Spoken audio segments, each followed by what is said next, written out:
Magandang araw po sa lahat. Meron po akong good news para sa inyo. Ito po yung mahigit 20 plus na mga nurses na kailangan po para sa deployment next year.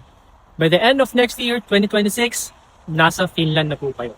So kung ikaw or may kilala kang isang nurse na merong at least 2 years of any healthcare related experience within the last 5 years, pasok po kayo dito. Ang plane ticket, ang accommodation, ang residence permit, tutulungan po kayo, sagot po yan ng agency. At syempre, pagdating naman sa language training po, kailangan po yan, libre po kayo, libre po ang language training. Kasi dapat bago kayo isabak sa isang employer sa Finland, lalong-lalo na sa healthcare related na trabaho, marunong po kayo sa Finnish language. Huwag kayo mag-alala kasi libre po yan.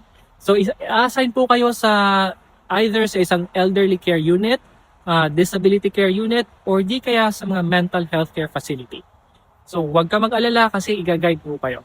So anyways, kung may kilala ka or kung ikaw ay isang nurse na nangangarap po mag-Finland, applyan mo na to diretso.